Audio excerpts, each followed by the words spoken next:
To West Ham now. They're close to agreeing a deal with Manchester United for the signing of right-back Aaron Wan-Bissaka. We sort of spoke about it on the show yesterday, Dan, about how it was sort of a good move for him and for Manchester United to get rid of him. But is this a good move for West Ham as well? Yeah, I think so. I mean, I think what we're seeing in these opening weeks of the Julian Lopetegui era is a club that are very much backing their new man, with Tim starting as well.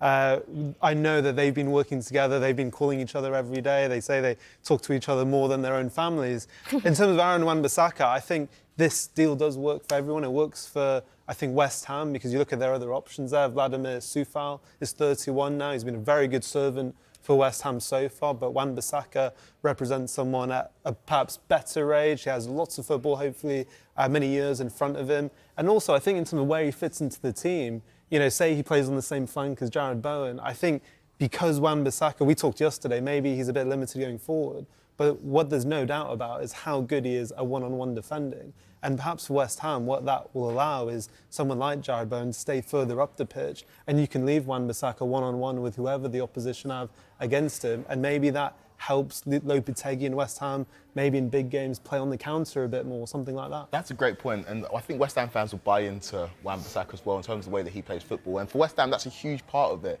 When players don't succeed at London Stadium or previously at Upton Park, it's because the fans haven't bought into them as a player. Wan-Bissaka gives everything for the club that he's playing for. We saw it at Manchester United. Even when performances were lacking going forward, he'd always give his all for the shirt. Even when he was out of the rotation, he'd come back into the team and he'd lock up a winger and he'd just do everything he needed to do for the side. And I think the West Ham fans would really appreciate that. And like you say, with dovetailing with Jarrod Bowen on the right-hand side would be perfect for them, because I know he's limited going forward in the Manchester United side that had the most of the ball in majority of the games, but for West Ham, I think he'd be absolutely perfect. And I think it'd be a great fit. And it's a sign of intent as well from West Ham, because with Tim Steidten there as the technical director, they've made some progressive moves, and there's been criticism in terms of the strikers they've identified. But when it comes to defensive players and midfielders, I've been impressed with what West Ham have done in recent years.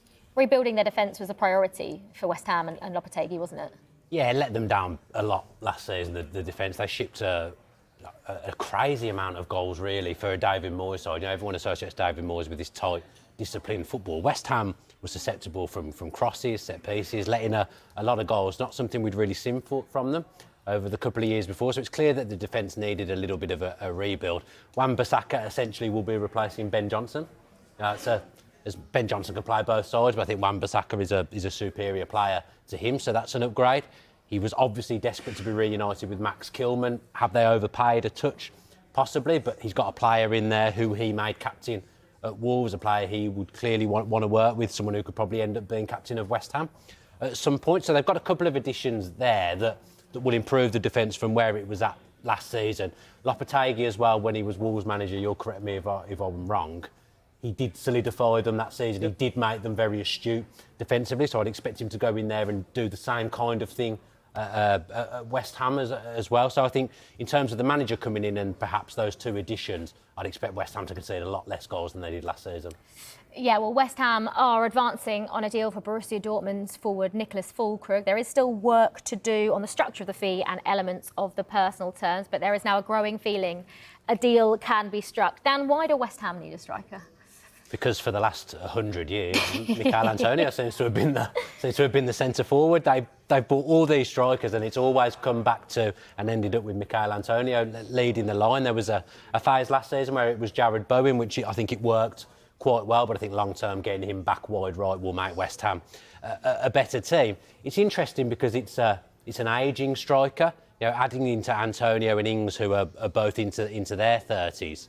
You'd think maybe the profile of striker that they'd be looking at would be different, but Füllkrug over the last couple of years has really accelerated. He's become a cult hero in Germany. I'm surprised he'd want to leave Germany at this point when he's becoming a real household name. So it's an interesting one, but Dan was saying to me earlier that, you know, Lopetegui's worked with ageing strikers before and had it work well. Absolutely, and I think when you look at his previous clubs, Wolves was perhaps a hard kind of club to judge on because he already had Diego Costa there from Bruno Lage being there previously.